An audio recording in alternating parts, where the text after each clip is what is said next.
शेखर। तुम हमेशा मुझे पहचान लेती हो, हाँ? तुम्हारा परफ्यूम।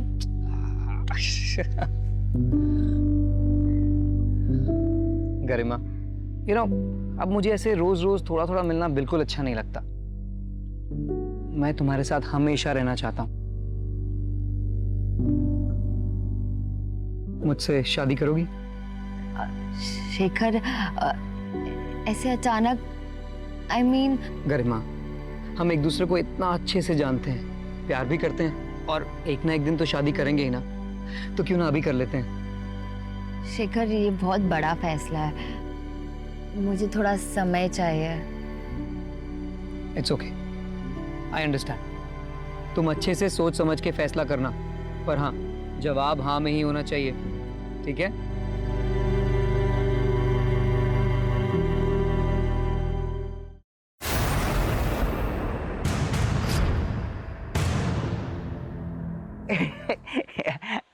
चिंटू, दुपट्टा छोड़ मेरा। ऐसे लड़कियों का दुपट्टा नहीं पकड़ते। मुझे तुझसे कुछ कहना है। मेरा दुपट्टा छोड़। हाँ। गरिमा,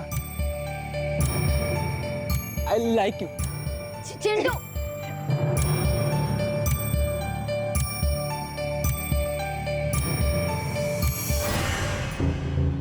कोर्ट में घसीटूंगा तब पता चलेगी।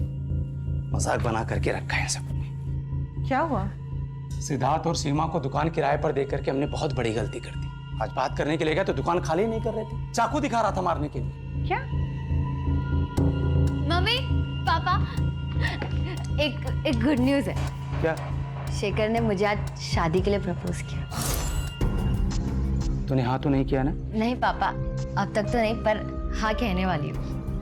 गरिमा, तुझे उससे अच्छा लड़का मिल सकता है। नहीं पापा, मैंने डिसाइड कर लिया, मैं शेखर से ही शादी करूँगी।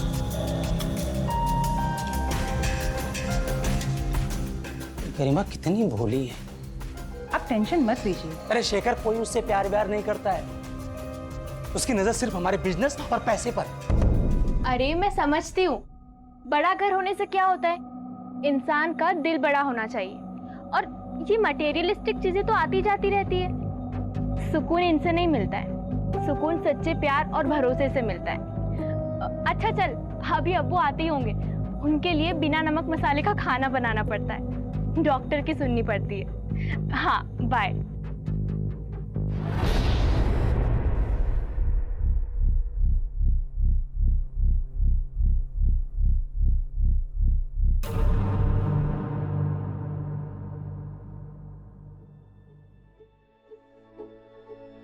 समोसे, वो भी घेरे ना के। हाँ मेरी बहना, सिर्फ तेरे लिए। ये क्या हालत बना कर रखी है गरिमा। हाँ, तू पिछली बार पार्लर कब गई थी? अपने हस्बैंड को खुश रखना हो ना, तो लड़कियों का ना खूबसूरत लगना बहुत जरूरी है। हेलो, हाँ बाबा, आ रही हूँ। गरिमा, रोशन इज हियर। हाय, कितना क्यूट बंदा है। गाड़ी की टंकी फुल करवा के आया है, अब हम जाएंगे यूं लॉन्ग ड्राइव पे। एक ना, तू ना मम्मी और पापा को ना कोई अच्छा सा बहाना चिपका देना, ठीक है? और पार्लर की अपॉइंटमेंट बुक रही, पार्लर जाना ना भूलना मेरी प्यारी बहना। Okay, bye bye bye bye bye.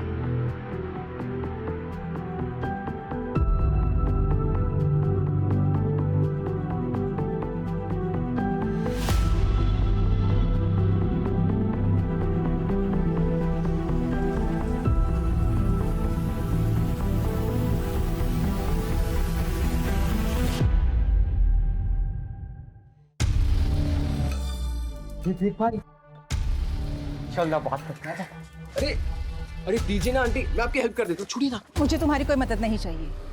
अरे आंटी, पल्लू खुला रखा करो, ज्यादा सुंदर लगोगी। कितना थक गई होगी ना, पसीना पसीना हो गया। लाइए पसीना साफ। बदतमीज। अरे आंटी, क्या हो गया? हम के दीवाने आंटी, और आप ऐसे भाग रहे हो। देखिए, हम जानते हैं कि अंकल से कुछ होने नहीं वाला, पर हम है ना, हमसे दोस्ती कर लो, ऐसी ऐश करेंगे, बहुत खुश लगेंगे आंटी आपको। शर्म नहीं आती तुम लोगों को? अरे तुम्हारी उम्र की बेटियां है मेरी। अरे क्या क्या बात है आंटी, तो आपसे और आपकी बेटी से दोनों से दोस्ती कर लेंगे, फिर तो दिक्कत नहीं है ना आपको। बदतमीज। आइंदा से ऐसी बदतमीजी की ना तो मार मार के भरता बना दूंगी तुम्हारा। मुझे थप्पड़ मारा?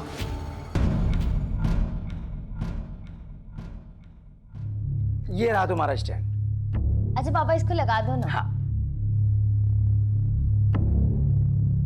लग गया। अच्छा अभी आप जाओ।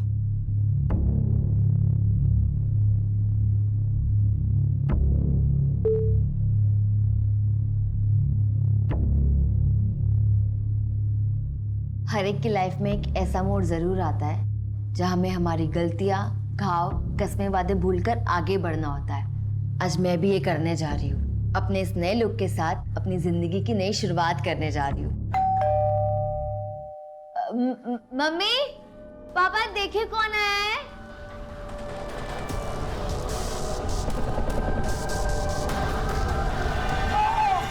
पापा, पापा।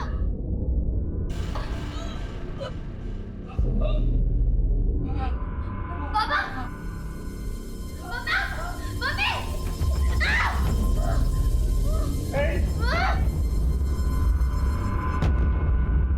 गरिमा, गरिमा।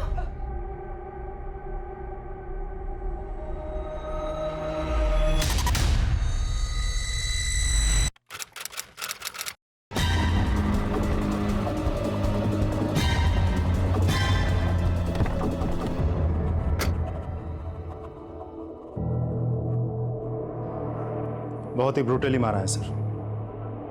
दादाजी मिलिंद सैनी आज सुबह ही गांव से आए हैं। सबसे पहले इन्होंने ही देखा था सर।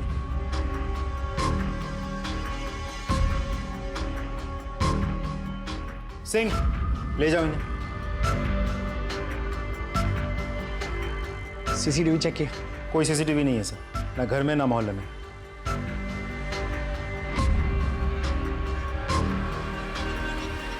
खून सूख गया मतलब मर्डर 10 से 12 घंटा पहले हो चुका है।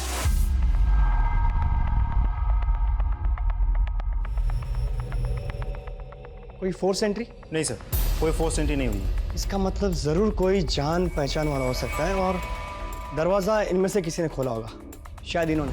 इसीलिए अपराधी ने सबसे पहला हमला इन पर किया। उसके बाद ये बेटी यहाँ से आई हो सकती है, इसलिए हमला इन पर किया। और माँ शायद यहाँ से आई होगी, फिर उसने माँ पर हमला किया होगा। और कपड़ों की हालत देख के ऐसा लगता है कि उसने माँ बेटी दोनों के साथ रेप किया होगा। और जिस तरीके से ये खून फैला हुआ है, लगता है बाप ने उठने की कोशिश की होगी लेकिन उठ नहीं पाया होगा। लेकिन फिर भी माँ बेटी को बचाने के लिए उसने अपने आप को घसीटा होगा यहाँ तक, फिर यहीं पे ढेर हो गया। और बाद में शायद अपराधी ने माँ बेटी दोनों को मार डाला होगा। बेचारे को अपनी बीवी और बेटी को अपनी आंखों के सामने मरते हुए देखना पड़ा होगा और फिर वो कातिल ने बाप को मार डाला होगा। लेकिन सर इतना सब कुछ देख के लगता नहीं कि ये सब एक आदमी ने किया होगा। शायद ये भी हो सकता है। देर रात को मर्डर हुआ है तो आस पड़ोस के लोग तो सोए होंगे, लेकिन वॉचमैन तो जागा ही होगा ना। सर बंगले में कोई वॉचमैन नहीं था, एक वॉचमैन ने कॉलोनी का उसे बुलाया। श्रीवास्तव, यहाँ से कोई खास चीज़ बरामद हुई, हथियार वगैरह? नहीं सर, सेफ है मोबाइल, लेकिन इसकी बैटरी खत्म हो चुकी है। रिचार्ज करके हमें डेटा रिट्रीव करना होगा, शायद कोई इन्फॉर्मेशन हाथ लग जाए। जोशी जी। सर सर ये चॉकलेट का रैपर मिला है। जोशी। श्रीवास्तव सर पंचनामा तैयार करो और बॉडीज को पोस्टमार्टम के लिए भेज दो। सर ये रहा वॉचमैन। कल रात तुम ड्यूटी पे थे? जी साहब। यहाँ इतना बड़ा हादसा हो गया, तुमने कोई आवाज़ नहीं सुनी, कोई चीख पुकार नहीं सुनी? नहीं साहब, मैंने कोई भी आवाज़ नहीं सुनी। अंदर से बाहर या बाहर से अंदर किसी को आते जाते देखा था? साहब मैं तो उधर मेन गेट पे रहता हूँ, मैंने किसी को नहीं देखा आते हुए। इस परिवार को तो अच्छे से जान दोगे तुम? हाँ साहब, साहब का अपना कारोबार है और मैडम जी घर संभालती है और गरिमा दीदी वकील है। ठीक है, जाओ तुम।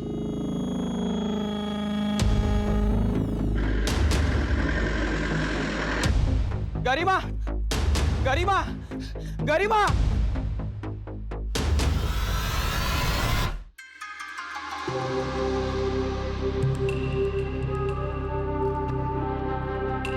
हाय विक्की। रजिया, ऐसा क्या अर्जेंट काम था? विक्की, मैं मेरिट लिस्ट में आई हूँ। अरे ये तो बहुत अच्छी बात है, तो फिर इतना टेंशन में क्यों? पर फिर भी मुझे कॉलेज में एडमिशन नहीं मिल पा रहा है। मैनेजमेंट पैसे लेकर कम परसेंटेज वालों को एडमिशन दे रही है। तुम उन्हें पर्सनली जानते हो ना, प्लीज़ मेरी हेल्प करोगे? अच्छा ठीक है, मैं ट्राई करके देखता हूँ। Okay, thank you so much, you are my truly best friend.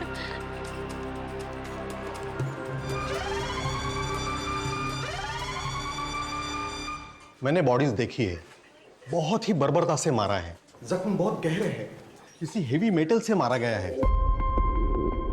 Initial तौर पर मैं इतना ही कह सकता हूं कि दोनों लेडीज के साथ रेप हुआ है। बाकी सारी चीजें तो मैं पोस्टमार्टम के बाद ही बता सकता हूं। No please excuse me. Garima, दादाजी।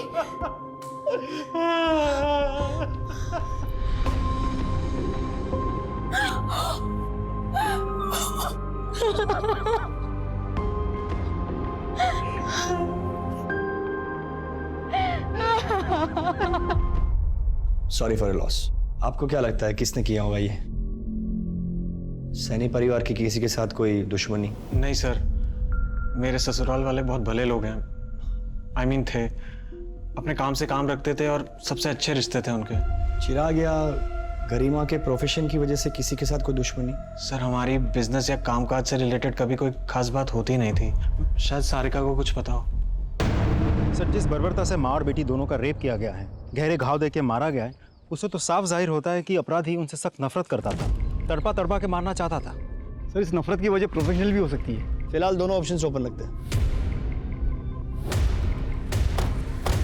जी सर, मैं ही चिराग सर की मैनेजर हूँ। थी। चिराग सैनी जी का किसी के साथ कोई झगड़ा हुआ था उनका, या किसी ने उनको धमकाया था? जी सर, चिराग सर ने अपना गाला किराए पर दिया था सिद्धार्थ और सीमा को। वो लोग वहाँ पर एक स्टूडियो चलाते थे। लीज खत्म हो गई पर वो लोग खाली करने को तैयार नहीं थे। इसी बात को लेकर चिराग सर और सिद्धार्थ में काफ़ी बहस हुई। चिराग सर को धमकाया भी सिद्धार्थ ने। चिराग सर इस बात को लेकर कोर्ट जाने वाले थे। एक बात बताइए, आपकी इस जगह की लीज खत्म हो गई थी, फिर भी आपने ये जगह खाली करने से मना कर रखा था। ऊपर से आपने उसे धमकी भी दी थी, ऐसा क्यों? नहीं सर, ऐसा कुछ नहीं है। हमारे बीच ऐसी कोई कहासुनी नहीं हुई। उल्टा वो तो लीज बढ़ाना चाहते थे। हमारी तो बात भी हुई थी इसको लेकर। इस बात का कोई प्रूफ है आपके पास? अब सर हो ही नहीं रहे तो कहाँ से लाए प्रूफ? Thank you.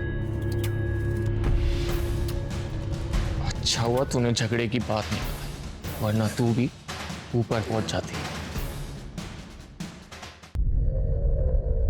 हम इन्वेस्टिगेट कर रहे हैं, जल्दी ही क्रिमिनल्स पकड़े जाएंगे। आप इस हादसे के बारे में हमसे कुछ शेयर करना चाहती है तो? कल ही माँ का फोन आया था। माँ बहुत परेशान थी। सारिका, मैं जब घर आ रही थी तब 3-4 लड़कों ने मेरा रास्ता रोक लिया था और मेरे साथ बदतमीजी की थी। क्या? कौन थे वो लोग? अरे वही जो नुक्कड़ पे बाइक पे बैठे रहते हैं ना। तो माँ आवाज लगा देती, किसी से मदद मांग लेती। लेकिन बेटा मैं किसको आवाज दी थी? आसपास कोई था ही नहीं। लेकिन मैंने भी उनको कस के थप्पड़ मार दिया। मुझे तो लगता है कि उन्हीं लड़कों ने माँ, पापा और गरिमा के साथ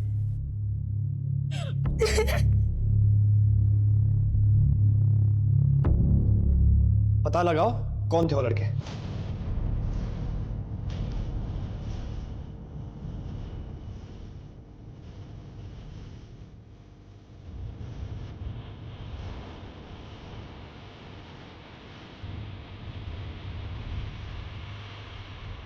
सर, हर जगह देख लिया, वो तीनों लड़के कहीं। उन लड़कों के रिश्तेदार, यार, दोस्त सब पे नजर रखो। हो सकता है किसी के यहाँ चिपके बैठे हो, और उनकी सीढ़ियाँ निकलवाओ। सब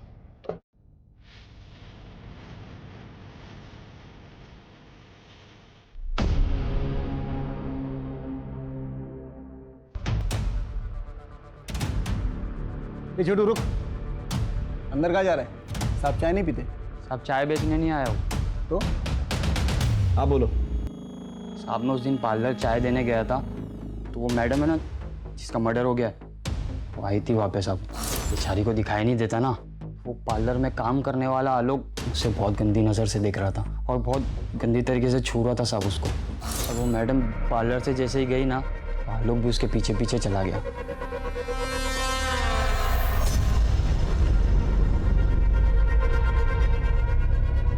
हाँ जी सर, क्या हुआ? तो गरिमा का पीछा कर रहा था ना? नहीं सर, जब गरिमा तेरे सलून से गई तू भी उसके पीछे गया था। सबूत है हमारे पास। सर वो अपनी चाबी भूल गई थी, मैं वही देने गया था उसे। चाबी देने घंटों लग जाते हैं। हाँ, उसके पीछे पीछे उसके घर तक गया, फिर क्या किया? सर चाबी देने के बाद मैं अपने घर चला गया था। भला मैं गरिमा का पीछा क्यों करूंगा? ताकि देर रात उसके घर जाकर उसका रेप कर सके और उसे मार सके। नहीं सर, मैं उसके घर नहीं गया। ये ऐसे नहीं मानेगा। ले चलो इसे और इसका डीएनए टेस्ट करवा। चल। सर, ये लोग आपसे मिलना चाहते हैं। सारिका जी, आप लोग बैठिए बैठिए, प्लीज प्लीज कहिए। सर, मुझे आपसे बात करनी थी। प्लीज।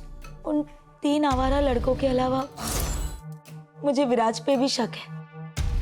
वो गरिमा से बदला लेने के लिए किसी भी हद तक जा सकता है। ये विराज कौन है? गरिमा का एक्स हस्बैंड। गरिमा शादीशुदा थी? जी, पर उसका डिवोर्स हो चुका था। अनफॉर्चुनेटली विराज जैसा बदतमीज हस्बैंड उसे मिला। गरिमा, डिवोर्स देगी मुझको? हिम्मत कैसे हुई तेरी मुझ पे केस करने की? राज, एक मिनट।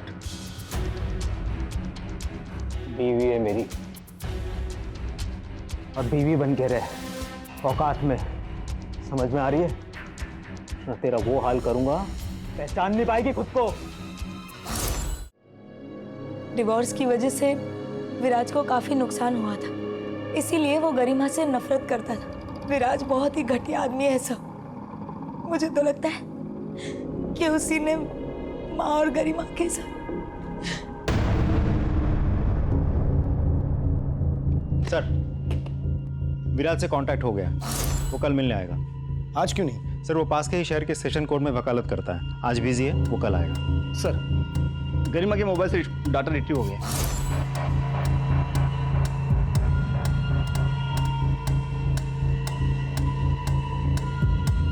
एक बात तो तय होगी कि अपराधी एक ही है। सर, पोस्टमार्टम रिपोर्ट आई है।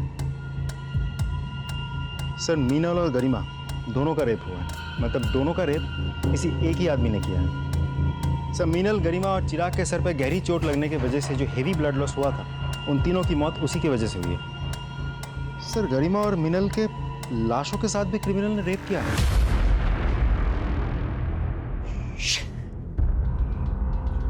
बहुत ही गंदी किस्म की मानसिकता है इस अपराधी की। उसे बीमारी है नेक्रोफिलिया। इतने साल की नौकरी में पहली बार ऐसे घिनौने अपराधी से पाला पड़ा है। जरूर उसने पहले भी ऐसा कुछ किया होगा, और ऐसे गुनहगार एक गुनाह करके रुकते नहीं है, उन्हें इसकी लत लग जाती है। इससे पहले कि वो कोई और क्राइम करे, हमें उसे पकड़ना ही होगा। हमारे एरिया के आसपास के सारे ब्रोथल्स, मुर्दाघर, सबको सर्च करो। ऐसे गुनहगार हमेशा ऐसी ही जगहों पर पाए जाते हैं। हमें कोई ना कोई क्लू तो मिलेगी ही।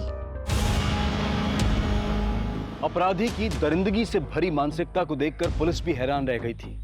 ऐसे अपराधी को जल्द से जल्द पकड़ना बहुत जरूरी था। अब बात सिर्फ एक केस की नहीं थी, क्योंकि अगर अपराधी को जल्द से जल्द ना पकड़ा गया तो वो अपनी वहशी ललक को पूरा करने के लिए कई मासूमों की जान ले सकता था।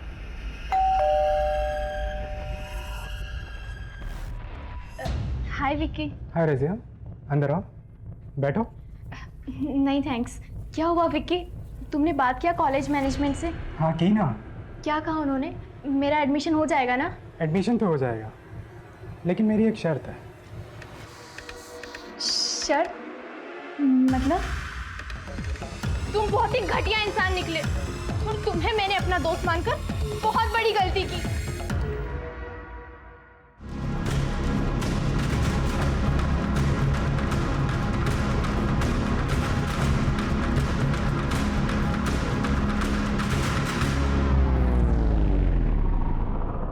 आ जाओ, बैठो।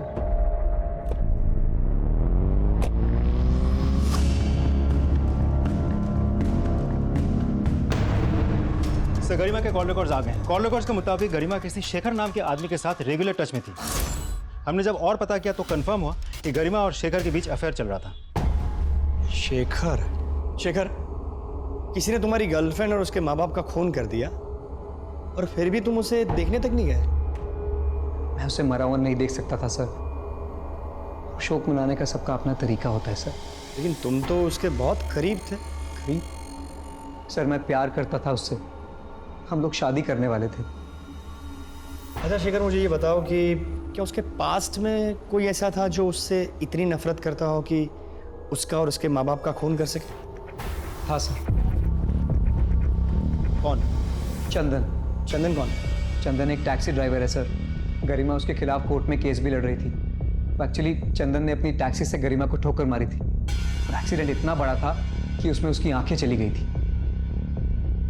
एक सेकंड, मतलब गरिमा जन्म से अंधी नहीं थी? नहीं सर, उसी एक्सीडेंट में गरिमा की आंखें गई थी। अगर गरिमा केस जीत जाती तो चंदन को अपना सब कुछ बेच बाच कर गरिमा को मुआवजा देना पड़ता और इसीलिए वो उसको केस वापस देने के लिए धमकियां देता था। ए गरिमा, आखिरी बार समझा रहा हूँ, केस वापस ले ले। कौन? चंदन। पहचाना नहीं? नहीं लूंगी। अभी तो तेरी सिर्फ आंखें गई हैं, अगर नहीं लेगी ना तो जान से जाएगी। क्या बे, धमकी दे रहा है?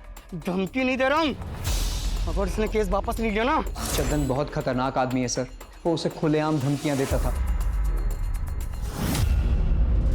ये लो, मुंह मीठा करो। 17 जुलाई को तुम कहाँ थे? 17 जुलाई को याद नहीं साहब। 17 जुलाई को गरिमा और उसकी माँ का रेप हुआ, उन दोनों की हत्या हुई, गरिमा के पिताजी की भी हत्या हुई। तुम 17 जुलाई को गरिमा के घर पे थे ना? नहीं साहब, हाँ मुझे याद है साहब, 17 जुलाई को तो मैं देवास में था। अच्छा, कोई प्रूफ है? टोलना का रसीद वगैरह? नहीं साहब, रसीद तो नहीं है। तुमने गरिमा पे टैक्सी चढ़ा दी थी, उसको मारना चाहते थे? नहीं साहब, गरिमा झूठ बोल रही थी, उसने मेरे खिलाफ झूठे गवाह और सबूत खड़े किए।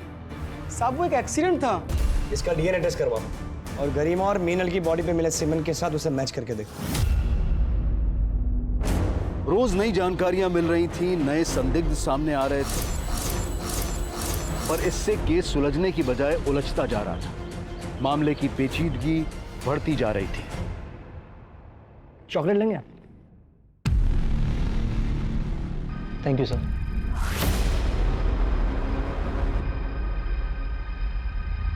वैसे गरिमा के साथ आपके रिश्ते कैसे थे? सर शादी के बाद शुरू में सब बहुत अच्छा चल रहा था। हम दोनों हस्बैंड वाइफ एक दूसरे से बेहद प्यार करते थे, लेकिन सर हम दोनों ही लॉयर थे और एक ही कोर्ट में प्रैक्टिस किया करते थे, इसलिए पता ही नहीं चला कि कब हम दोनों के बीच का प्यार कॉम्पिटिशन और राइवलरी में बदल गया। सर हम दोनों के बीच की गलतफहमियां इतनी बढ़ गई कि बात डिवोर्स तक पहुंच गई। लेकिन सर गरिमा के साथ जो हुआ वो सुनने के बाद मुझे बहुत बुरा लगा। She deserve better. सारिका बता रही थी आपने गरिमा को धमकाया था। सर सारिका खुद अपनी शादी ठीक से नहीं संभाल सकती, वो मेरी शादी के बारे में क्या बताएगी। और सर ये सच है कि गरिमा के साथ सेपरेशन के बाद मैं बहुत ज़्यादा डिस्टर्ब रहने लगा था, पर सर हमारा रिश्ता धीरे धीरे ठीक होने लगा था। आपको क्या लगता है गरिमा को किसने मारा होगा? आपको किसी को शक? सर जब गरिमा और मैं साथ थे तब शेखर नाम का एक लड़का गरिमा के काफ़ी करीब आने की कोशिश करता था। मुझे लगता है कि उसने ये सब किया होगा। और किसी भी कोई शक? नहीं सर, और किसी के बारे में मुझे कोई जानकारी नहीं। Thanks for your time.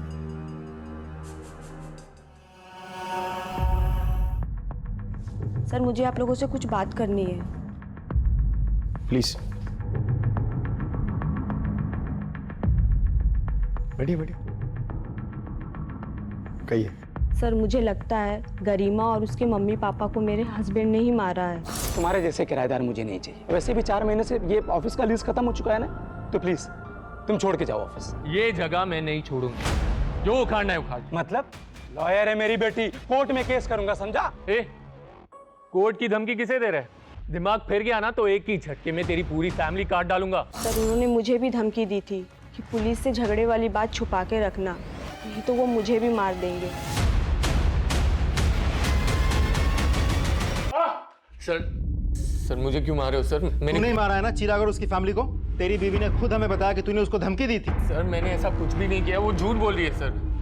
Sir मैंने किसी को नहीं मारा। डीएनए टेस्ट करवाओ इसका। सपने हमारी लाइफ में सबसे ज्यादा इम्पोर्टेंट होते हैं। सपनों को हमारा गोल्स बना लेते हैं और गोल्स को अचीव करने के लिए हम वर्क हार्ड करते हैं। तो इन शॉर्ट सपने हमें एक बड़ा ह्यूमन बीइंग बनाते हैं।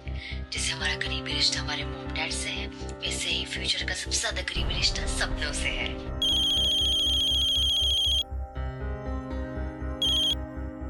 हाय बेटा।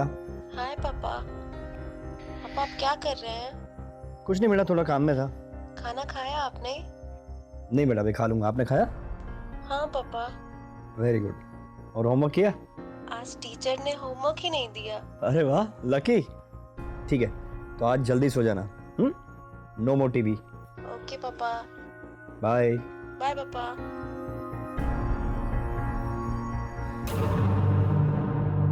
सर ये आपसे मिलना चाहते हैं। साहब, मेरा बेटा रोशन कल से घर नहीं आया, मोबाइल भी नहीं लग रहा है उसका।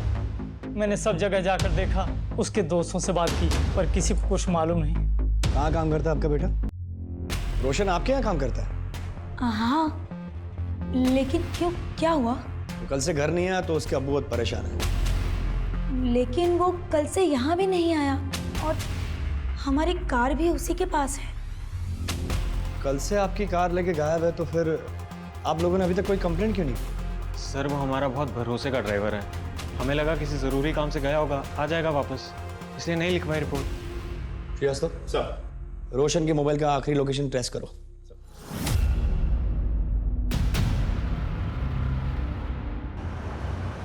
जय हिंद सर। जय हिंद। रोशन के मोबाइल की लोकेशन ट्रैक हो गई है।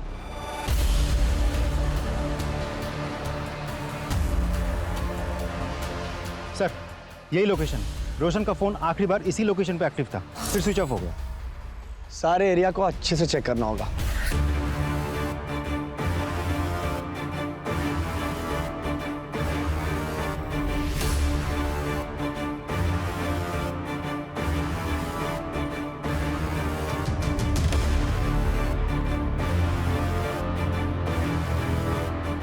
सर ये मोबाइल मिला, हम करेक्ट लोकेशन पे पहुंचे हैं, तो हो सकता है ये रोशन का मोबाइल हो। अगर ये रोशन का मोबाइल है तो रोशन भी यहीं कहीं हो सकता है।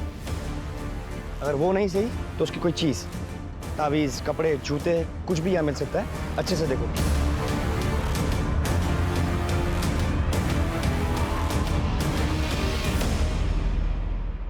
सर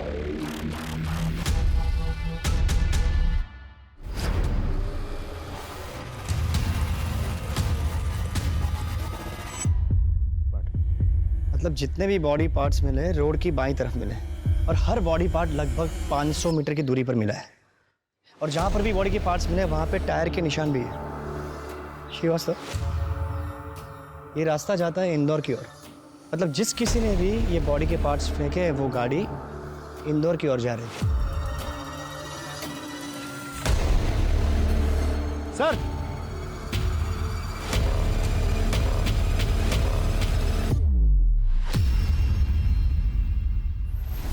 ये तो रोशन का सर है। मुझे तो लगता है बाकी के बॉडी पार्ट्स भी रोशन के ही होंगे।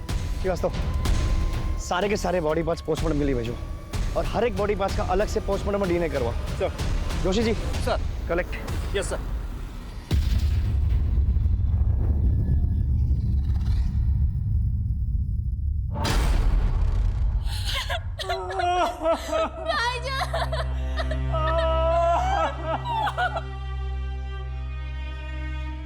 क्या मैं इस वक्त आपसे कुछ सवाल पूछ सकता हूँ?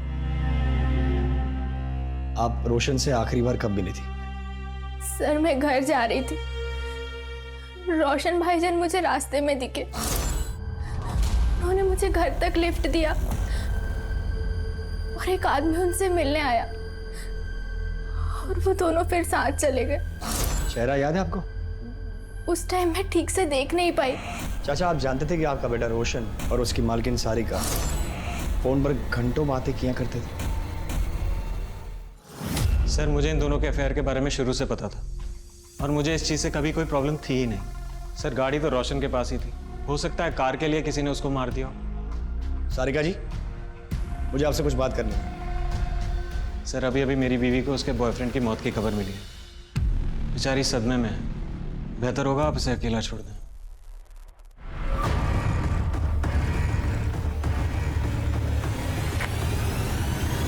सर कुछ तो गड़बड़ है। एक पति इतना कैजुअली अपनी ही पत्नी के बॉयफ्रेंड के बारे में बात कर रहा है, उसे अपने बॉयफ्रेंड की मौत का मातम बनाने दे रहा है। कुछ अजीब नहीं लगता आपको? सर विराज ने भी इनके रिश्ते के बारे में कहा था। सर वो दोनों कुछ झूठ बोल रहे हैं। एक काम करो, हमारे किसी भरोसेमंद खबरी को बोलो इन दोनों पे नजर रखें। गरिमा गरिमा गरिमा गरिमा गरिमा कहाँ है? मुझे उसे चॉकलेट देनी है। ये चिराग का मोबाइल तेरे पास कैसे आया? ये मेरा फोन है। अरे मेरा फोन है। अरे मेरा फोन है। सर ये देखिए, मेरे बेटे चिराग का मोबाइल ये चिंटू के पास मिला। ये मोबाइल ठीक से चेक करो, हो सकता है ये केस सॉल्व करने के लिए हमें कोई इन्फॉर्मेशन मिल जाए। सर ये चिंटू हमारे पड़ोसी का बेटा है सर, हमेशा गरिमा के पीछे पीछे घूमता था, उसे चॉकलेट्स भी देता। ये चॉकलेट का रैपर मिला है। सर मुझे तो पक्का यकीन है इसने ही मेरे बेटे, बहू और पोती का मर्डर किया होगा। चिंटू, अरे चिंटू बेटा तू यहाँ क्या कर रहा है? सर ये मेरा बेटा है, इसे क्यों बांध के रखा हुआ है? देखिए चिराग जी का मोबाइल आपके बेटे चिंटू के पास मिला है, उसी के बारे में पूछताछ करनी है। चिंटू, तुम मुझे बताओगे कि ये मोबाइल तुम्हें कहाँ से मिला? वो पॉलिश वाला है ना, उसने कचरे में डाल दिया था, मैंने देखा, मुझे बहुत अच्छा लगा, इसलिए मैं उठा लाया। पॉलिश वाले का पता लगाओ। चल एक बार फोन दिखा के पूछ ही लेते हैं। सर यही वो पॉलिश वाला। खाएगा चॉकलेट? ये मोबाइल देख, पहचानता है इसे? जी साहब। चोरी किया? नहीं साहब, वो चिराग जी जूते पॉलिश करवा रहे थे, उनकी जेब से गिर गया।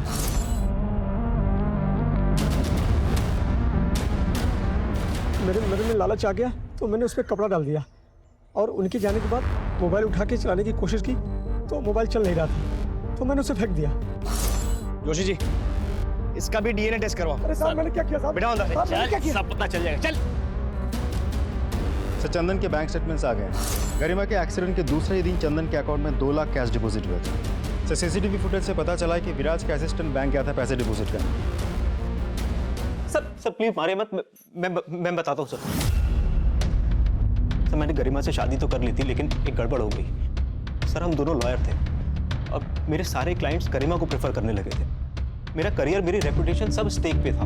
मैंने सोचा गरिमा के साए में रहने से अच्छा है कि मैं उसे डिवोर्स दे देता हूँ, लेकिन सर गरिमा ने उल्टा मेरे ऊपर केस कर दिया सर। फिर सर मैंने सोच लिया कि मैं गरिमा को रास्ते से हटा देता हूँ। मैंने चंदन को पैसे दिए और मैंने उसे बोला कि एक्सीडेंट में उड़ा दे गरिमा को। सर चंदन ने एक्सीडेंट तो किया, लेकिन गरिमा बच गई। उस एक्सीडेंट में गरिमा अंधी हो गई, लेकिन सर उसके बाद गरिमा के घर पे गरिमा और उसके माता पिता का जो मर्डर हुआ है सर उसमें मेरा कोई हाथ नहीं है।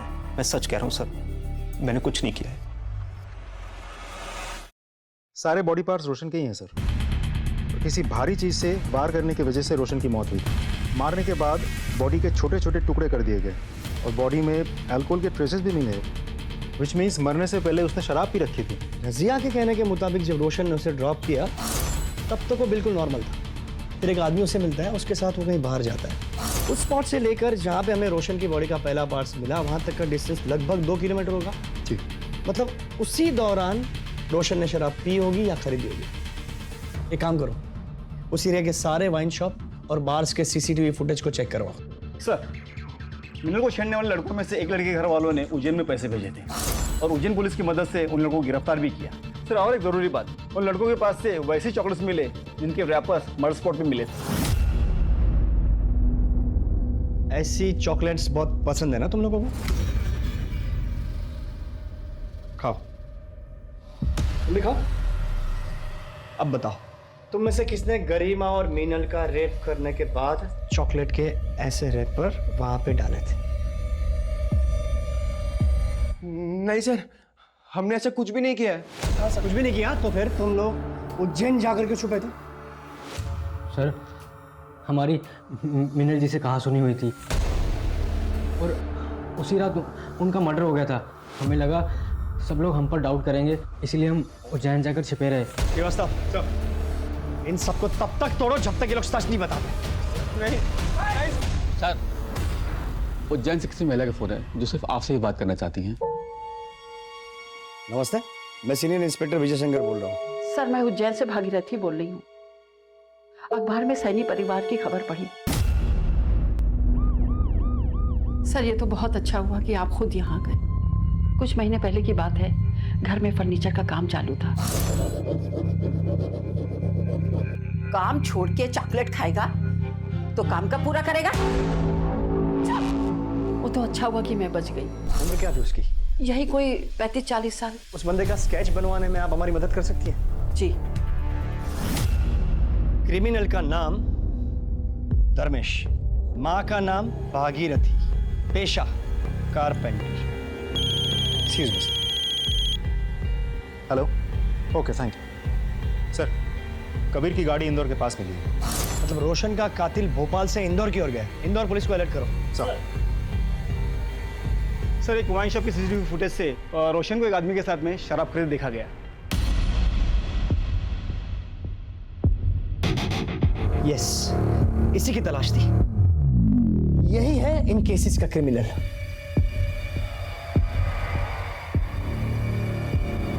धर्मेश जी, अंदर का जो मेजरमेंट बोला था आपने ले लिया? हाँ। अच्छा, मुझे है ना कुछ ज़रूरी काम से बाहर जाना है, तो मुझे आने में थोड़ा लेट हो जाएगा। और कुछ भी लगता है ना ज़रूरत की चीज़ तो मुझे बता देना। आप मुझे कॉल कीजिए, मैं फ़ौरन आ जाऊँगी।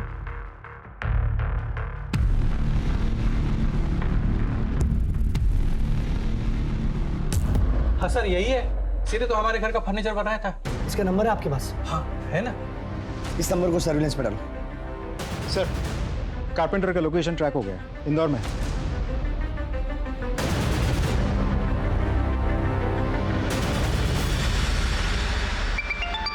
हेलो मैडम, अलमारी में लॉक बीच में लगेगा या ऊपर? भैया, मैं अभी ड्राइविंग कर रही हूँ, बस एक 10 मिनट में घर पहुँच रही हूँ। मैं आके आपको बताती हूँ, ठीक है? ठीक है मैडम, आ जाओ। हेलो सर, लगभग सारे घर चेक कर ली जहाँ पे वो हो सकता था, लेकिन अभी सिर्फ 2 घर बचे हैं। ठीक है, मुझे वहाँ का लोकेशन भेजिए।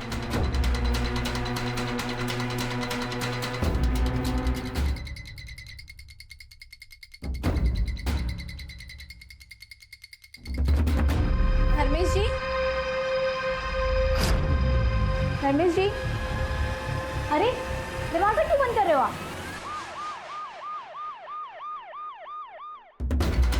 सर, यही वो लोकेशन है जहाँ पे वो कारपेंटर धर्मेश होगा।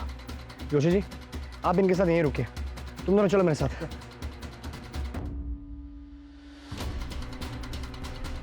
कर रहा हूँ ना।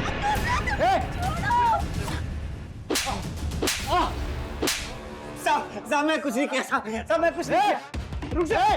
अबे रुक। रुक। रुक।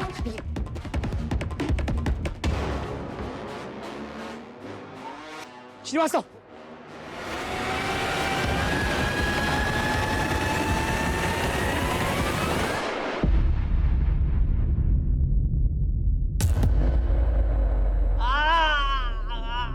बताता हूँ सब बताता हूँ। मैंने गरिमा के घर में फर्नीचर का काम किया था साहब, तभी से वो मुझे बहुत पसंद आ गई थी। मैं उसे मारना पड़ा, सबको मारना पड़ा। मारने के बाद क्या किया? मारने के बाद प्यार किया। मुझे ना साहब औरतों की लाश बहुत अच्छी लगती है।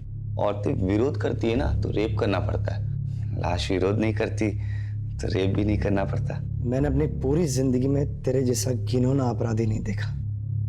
रोशन को भी तूने मारा ना? नहीं साहब। मारा साहब, मतलब मारना पड़ा। मैंने रोशन के मोबाइल में सारिका की फोटो देखी थी, मुझे बहुत अच्छी लगी थी, चाहिए थी।